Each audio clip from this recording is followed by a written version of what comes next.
जय हिंद दोस्तों, स्वागत है आपका आपके अपने परिवार आदित्य रंजन सर कंसेप्ट्स में। तो मेरे भाई आज वाकई में दिल बहुत खुश है। रात के 12 बज रहे हैं और 12 बजे रात को हम आपकी रिकॉर्डिंग कर रहे हैं। लेकिन यकीन मानिए थकान नाम की कोई 1% भी चीज़ नहीं है और उत्साह बहुत ज़्यादा है। इस बात का उत्साह है कि जो हमने आपसे कहा था आपने उससे बढ़-चढ़ के मुझे जो है वो प्यार दिया। जैसा हमने यहाँ पर कहा था कि ये सुपर 30 की सीरीज़ जो है हम आपके चैनल के ऊपर में चलाएँगे आदित्य रंजन सर कंसेप्ट्स पे। और आपको मैंने ये भी कहा था पिछली वीडियो में कि आप 3 लाख जो है यहाँ पर पूरा हमारा परिवार पूरा कर दीजिए और आप लोगों ने मेरे भाई जो है वो 3 लाख का परिवार पूरा कर दिया है। 2,97,000 है, 3,000 की कमी है और वो तो इस वीडियो के बाद में यूँ ही पूरे हो जाएँगे। जैसा मैंने आपसे कहा था सुपर 30 की सीरीज़ में कि हर एक एग्ज़ाम के लिए जो है मैं सुपर 30 क्वेश्चन के माध्यम से आप लोगों की पूरी रिवीजन कराऊँगा। और पहली वीडियो हमने आरपीएफ कांस्टेबल की डाली जिसमें हमने टॉप के 30 सवाल कराए और लगभग वो 2.5 लाख से ऊपर व्यूज जा चुकी है। थोड़ा लेट हो गया हमारा ये आरपीएफ एसआई वाला, इसीलिए क्योंकि रेलवे गणित की जो आपकी किताब है इंग्लिश वाली हम लोग उसे बनाने में काफ़ी ज़्यादा व्यस्त थे और उसे तय समय के अंदर में फाइनल करना था। हमारी वो भी इंग्लिश वर्जन भी उसकी जो किताब है वो बन चुकी है और 5 जून की रात 8:30 बजे ये आपका जो है रैंकर्स गुरुकुल चैनल पर पब्लिश हो जाएगा, लॉन्च हो जाएगा यहाँ पे। ठीक है, तो ये सुपर 30 की सीरीज में पहली वीडियो आप लोगों के लिए आ चुकी है, तो जो बच्चे आरपीएफ कांस्टेबल की तैयारी करते हैं वो इसे देख लेंगे। और आज हमारी इसकी दूसरी वीडियो होने वाली है यहाँ पर सुपर 30 क्वेश्चन का आरपीएफ एसआई के लिए। इन क्वेश्चंस को मेरे भाई छांटने में मुझे काफ़ी वक्त लगा और सवालों में बड़ा मन में बड़ा असमंजस सा होता है क्योंकि आपको 30 सवालों के अंदर में पूरे गणित का रिवीजन करवाना है, वो भी बढ़िया क्वेश्चंस के माध्यम से, एक्सप्लेनेशन भी उसी तरीके की होनी चाहिए, तो एक जिम्मेदारी बहुत बड़ी हो जाती है।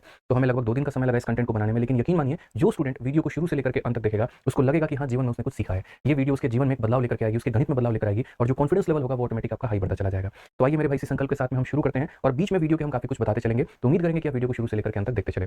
आइए, तो इस संस्करण में सबसे पहला जो सवाल है वो मेरे भाई आपका यहाँ पर ये है कि 2.13 के बार को डिवाइड किया गया 3.12 के बार के साथ में और यहाँ पर पूछा गया है बताइए इसका मान कितना होगा। सबसे पहली बात, किसी भी संख्या के ऊपर में जो बार होता है उसका मतलब यहाँ पर क्या होता है। अगर मान लीजिए हमने आपको यहाँ पर ये कहा कि 0.9 के ऊपर में अगर मेरे भाई कोई बार है, ठीक है, या 0.9 के ऊपर में बार है, तो इसका मतलब हम यहाँ 9 लिखते हैं और बार हटता है तो नीचे 9 चला आता है, तो इसका वैल्यू हमारा कितना हो जाता है, 1 हो जाता है। अगर मान लीजिए हमने यहाँ पर कहा कि 0.7 के ऊपर में बार है, इसकी वैल्यू कितनी होगी, तो यहाँ 7 रहेगा और हटेगा तो कितना चलाएगा, तो 9 चलाएगा। अगर 0.23 है उसके ऊपर में बार है मेरे भाई, तो इसका मतलब ऊपर में 23 हमारा लिखा रहेगा और जितनी संख्याओं के ऊपर में बार है उतनी बार यहाँ नीचे हमारा 9 आएगा। ये हमारा मेरे भाई वैल्यू होता है। तो अगर हम इस क्वेश्चन की बात करते हैं दोस्तों, तो ये सवाल में अगर आप देखेंगे तो बोला गया सर 2.13 के ऊपर के जो बार है उसको आपको डिवाइड करना है और किसके साथ में करना है, तो 3.12 के बार के साथ में। अगर आप यहाँ देखोगे तो बोलोगे सर देखो ये जो है ना ये वैल्यू अलग है, ये 2 अलग है और ये 0.13 का जो बार है ये अलग है। उसी तरीके से अगर आप यहाँ देखोगे तो ये जो 3 है ये अलग है और ये 0.12 का जो बार है मेरे भाई यहाँ पर ये अलग है। जब ये टूटेगा तो 2 हमारा एज इट इज यहाँ पर रहेगा और उसके बाद में इसे हम कितना बोलेंगे, तो इसे हम बोलेंगे सर ये 13 और बट्टे में 2 बार 2 संख्या बार है तो यहाँ 2 बार 9 आ जाएगा। वैसे ही यहाँ पर देखेंगे तो आप इसे बोलेंगे सर ये 3 हो गया, ऊपर में मेरे भाई 12 है तो 12 रहेगा, 2 संख्याओं के ऊपर में बार है तो यहाँ पर हमारा 2 बार 9 आ जाएगा। अगर हम देखते हैं दोस्तों तो आप इसे सब सॉल्व करोगे तो 99 के 2 गुना 198 होता है, 198 में 13 अगर हम जोड़ेंगे तो ये हमारा 211 आ जाएगा और नीचे में कितना आ जाएगा, तो 99 आ जाएगा। और उसी तरीके से 99 का 3 गुना 297 होता है, 297 में 12 को जोड़ेंगे तो हमारा 309 हो जाएगा और बट्टे में मेरे भाई 99 आ जाएगा। ये वाला भाग इस वाले भाग को खत्म करेगा और कुल मिलाकर के जो हमारा उत्तर है वो 211 बट्टे में किसके हो जाएगा, 309 के, यानी ऑप्शन नंबर ए, आओ कभी हवेली पे। तो ऐसे बड़े प्यारे प्यारे सवाल आपके पेपर में पूछे जाते हैं, इनमें गलती मत करिएगा नहीं तो आने के नंबर चले जाएंगे, ध्यान रखिएगा। अगर आप आरपीएफ में सब इंस्पेक्टर के तौर पर लगना चाहते हैं, सोच भी आपकी वैसी होनी चाहिए, सोल्यूशन भी आपका वैसा होना चाहिए। ठीक है, आइए चलिए दूसरा सवाल हमने आपकी आरपीएफ एसआई का ही उठाया है और ये क्वेश्चन काफी ज्यादा चर्चा में था पिछली बार में। ऐसे सवाल परसेंटेज के होते हैं जिनको बड़ी आसान भाषा में आप इसे कर सकते हैं। एक बार सवाल को पढ़िए फिर उसके बाद हम बात करेंगे। मार्टिन अपने वेतन का 13% अंधों की संस्था को, 12% अनाथों को और 14% जीव के शरीर को दान करता है और अपने वेतन का 16% एक चिकित्सा शिविर स्थापित करने में रूप में दे देता है। जो बाकी पैसा उसका बच जाता है वो 42,300 रुपए है और वो मासिक खर्च के लिए बैंक में जमा कर देता है। तो अनाथों को कितना दान करता होगा। मैं मान लीजिए वो व्यक्ति हूँ मार्टिन, यानी जो भी पैसा है दोस्तों मेरे पास में वो 100% है और 100% में से मैंने कहाँ कहाँ कितना कितना खर्च कर दिया, तो 100% में से दोस्तों मैंने यहाँ पर जो है 13% खर्च कर दिया है, उसके बाद में मेरे भाई 12% यहाँ खर्च कर दिया है, 14% यहाँ पर खर्च कर दिया है और 16% यहाँ पर खर्च कर दिया है।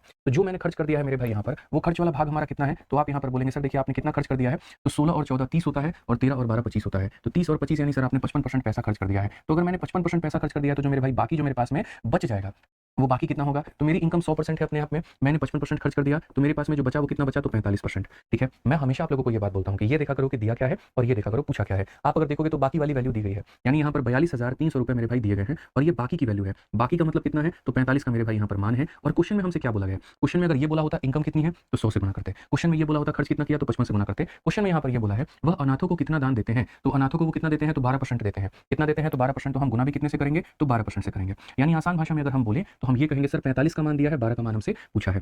3 से दोस्तों अगर हम काटेंगे तो ये आपका 15 बार में कटेगा और 3 से आपका ये 4 बार में, 15 से अगर आप काट लीजिए 2 बार में मेरे भाई जो है वो 30 हो जाएगा, 123 8 बार में और यहाँ पर 2 बार में। अगर आप इसका मल्टीप्लिकेशन देखेंगे तो आपके सामने एक ऑप्शन जो है प्यारा सा चमकता हुआ आपको दिखेगा और वो यहाँ पर कौन होगा, ठीक है, तो वो आपका मेरे भाई option number D for Devsena होगा। बात करता हूँ, आप देख सकते हैं 4 × 2 8, 4 × 8 32 का 3, सॉरी एक सेकंड मेरे भाई, यहाँ पर 32 का आपका 2 हो जाएगा, यहाँ पे कितना हो जाएगा, तो 32 का 2 3 पास में और 4 × 2 8 और 3 11, ऑप्शन नंबर जो सी होगा वो हमारा करेक्ट आंसर होगा। ऑप्शंस में थोड़ा बहुत ध्यान रखना है, मल्टीप्लाई करते वक्त में छोटी मोटी गलतियां आप लोगों से ना हो मेरे भाई। ठीक है, ध्यान रखिएगा। परसेंटेज में जो शेष वाला कंसेप्ट होता है, तो टोटल इनकम 100% में से सारे खर्चों को निकाल दो तो जो बच जाता है वो आपकी बचत हो जाती है।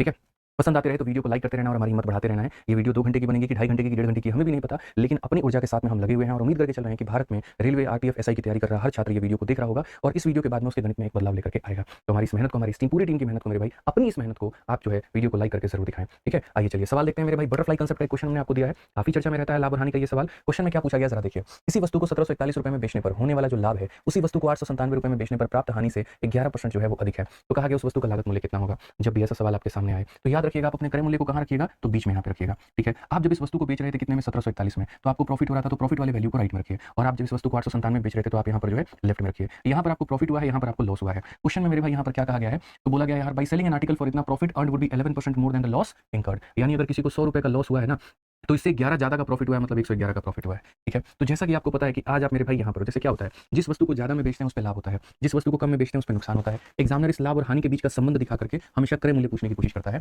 और भारत का कोई ऐसा एग्जाम नहीं है जहां पर ऐसे सवाल नहीं आते हैं। आपको ये देखना होता है कि यहाँ से मुझे यहाँ जाने में कितना दूरी तय करना होगा। तो 897 से 1741 तक जाना है, तो अगर हम इसमें 103 जोड़ देंगे तो 1000 हो जाएगा, और 741 और 103 844 हो जाएगा। यानी यहाँ से लेकर के यहाँ तक जाने में कितना हो जाएगा, तो 844 रुपीज आप यहाँ समझ सकते हैं कितना हो जाएगा, तो 844। और कितने यूनिट में तय करके गए हो, तो 100 भाग और 111 भाग, यानी कुल मिलाकर के जो है 211 भाग में। तो 211 यूनिट का जो मान है मेरे भाई यहाँ पर वो 844 रुपए के बराबर में है। आप समझिए 100 यूनिट और 111 यूनिट, 211 यूनिट, और ये कितने रुपए के बराबर में, इतने के, तो इसका ये कितना गुना है, तो 4 गुना है। अब आप यहाँ पर क्रय मूल्य निकालने के लिए या तो ये कर सकते हैं, हानि निकाल करके इसमें जोड़ दे तो आ जाएगा, या लाभ निकाल करके इसमें से घटा दे तो आ जाएगा। यानी अगर आपको सीपी निकालना है तो आप ये बोलेंगे सर ये कितना रुपए था, तो 897 रुपीज था। ठीक है, और ये भी रुपए में निकाल लो, एक यूनिट का मान 4 रुपए, तो 100 यूनिट का मान कितना हो जाएगा, 400 रुपए। अगर आप इसमें जोड़ोगे तो ये हो जाएगा आपका 1297। और यही आपका मेरे भाई सवाल में बोला गया था क्रय मूल्य। या फिर आप ऐसा कर सकते हो कि जैसे 111 यूनिट का मान निकालो, तो आप ऐसा भी बोल सकते हो कि सर ये हमारा 1741 है। ठीक है, यहाँ पर एक यूनिट का मान 4 रुपए, तो इतने यूनिट का मान कितना हो जाएगा, 444, और जब मैं इसमें से 444 को माइनस करूंगा तो भी 1297 आएगा। तो ऐसे ही इस कंसेप्ट का नाम मैंने बटरफ्लाई कंसेप्ट नहीं दिया है। ठीक है, इसकी वास्तविकता इसी तरीके से है कि ये बटरफ्लाई का एक आकार लेती है, और यदि आप इस कंसेप्ट को लगाते हैं तो कम समय के अंदर में आप अपने सवाल को बेहतर तरीके से बना पाएंगे।